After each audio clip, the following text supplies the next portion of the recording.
Former President Donald Trump is continuing his attacks against former Republican Congresswoman Liz Cheney. During a campaign stop in Michigan on Friday, the former president called Cheney a coward and a disaster. Oh, yeah, sure. She's a war hawk. She kills people. She wanted to, even in my administration, she was pushing that we go to war with everybody. And I said, if you ever gave her a rifle and let her do the fighting, if you ever do that, she wouldn't be doing too well, I will tell you right now. But she's a war hawk. She wants to go kill people unnecessarily. And if she had to do it herself and she had to face the consequences of battle, she wouldn't be doing it. So it's easy for her to talk, but she wouldn't be doing it. She's actually a disgrace. Joining us now, MSNBC political analyst Brendan Buck. He was communications strategist and former aide to House Speakers Ryan and Boehner. And he ran the New York City Marathon yesterday. Congrats to Brendan for doing that and then being here early the next day. We really appreciate it. So let's first start with these comments here. They come after, of course, he suggested that Cheney should be face a series of guns and be fired upon. You know, it's that sort of dangerous rhetoric that the Harris camp thinks will turn off, you know, some independents or, you know, sort of Republicans who are thinking of holding their nose and voting for Trump, but then may opt not to. Yeah, it plays into obviously the dangerous comments, but also just the idea that he's vengeful. And that's her message, right? That he's going to come in with an enemies list and she's got a to-do list. Liz Cheney is clearly stuck in his mind and he can't get over it. It just reinforces that if he is put back in power, he's going to go first and foremost after the people who criticized him. It is also obviously, I think, self-defeating in that there's a lot of people who are used to voting Republican who are looking for a reason to hear Donald Trump tell them it's going to be okay to vote for them. They don't like him, but it's really hard for them to vote Democrat. They want him to reassure them in some way. But at every opportunity, he can't do it. He goes after, you know, other Republicans.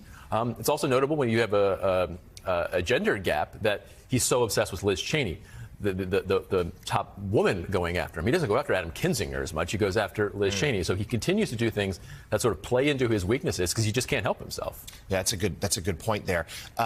We also talked about his effort. You know, the Harris campaign sees this, right? And they've spent a lot of time and effort, with Liz Cheney's help, trying to reach across the aisle and win over some Republicans to say, hey, even just once, don't tell anybody, just come vote Democrat.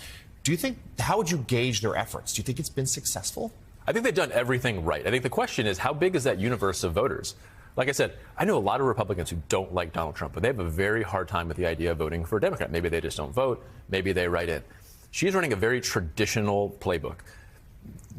Shore up your base, but then try to get those swing voters who Donald Trump has completely left open for the taking. He has no interest in trying to win back people who voted for Nikki Haley. That hurts his ego too much to try to win back those people who offended him so much. So they're right there for the taking. The question is just how many of those people are there? She's done everything you can ask for in that way.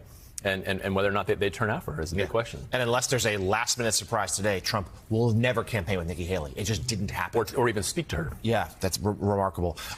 You were struck by something, as was I, over the weekend, which is this increased rhetoric, Trump ramping up these ideas that the election is rigged, that there's voter fraud, and seems to us that, you know, he's paving the way to, if he were to lose tomorrow night or the days ahead, that he would claim the whole thing was rigged and really try to fight it. Give us your assessment as to what that could look like and how worried are you? He has so convinced Republican voters that there is no way that he can lose, that they are absolutely winning. And the only explanation, if he does not win, is cheating. And he's laid so much groundwork. And we've heard that kind of stuff from him in the past, and we heard it, I think, a little bit in 2020 and even in the primary back in 2016. But now we know what that looks like. Right. We know what happens. It's not like, oh, what's he getting at there? It's very clear what he's getting at when he says things like that. And it would not surprise me at all if he comes out very quickly and tries to say that the election was stolen. We have no evidence anywhere. And they can't cite evidence anywhere. He's just sort of generally saying that they're trying to steal the election. His supporters hear that. And you're going to have a lot of people who, if he does not win, which is a very real possibility, they're going to be looking for answers to explain the loss, and that's when we know it's going to be a replay of what happened 4 years ago. Yeah, it could be a lot of anger and fears of violence, and I think you're right. We should expect him tomorrow night, no matter what the vote totals say. He'll declare victory at some point tomorrow. So here we are on that last day of the campaign. I'm not going to ask you to predict a winner, but just where do you assess things stand right now? We got a lot of polls over the weekend. One in particular out of Iowa, a real surprise. The rest show, hey, close race. Yeah. Maybe there's some data that suggests that people who are deciding late are breaking for Harris. What do you think that means? Where are we? Well, typically you look at the person who people break to later has the better favorability. And clearly Kamala Harris has much more favorability. People like her better than they like Donald Trump. So that's very good for her.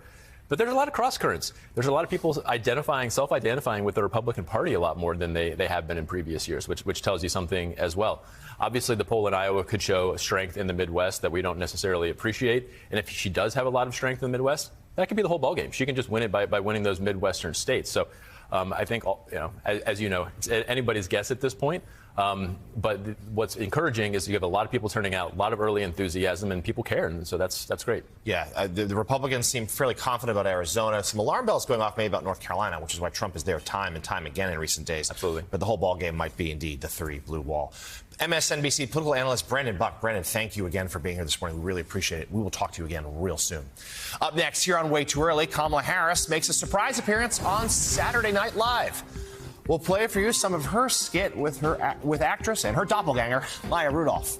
And then, coming up on Morning Joe, a closer look at Donald Trump's weekend full of dark rhetoric, while Kamala Harris continued to spread her message of unity. The Atlantic's Tim Alberta will join the conversation to discuss what he says are the ruthless and restless final days of Trump's campaign. We'll bring you his new piece.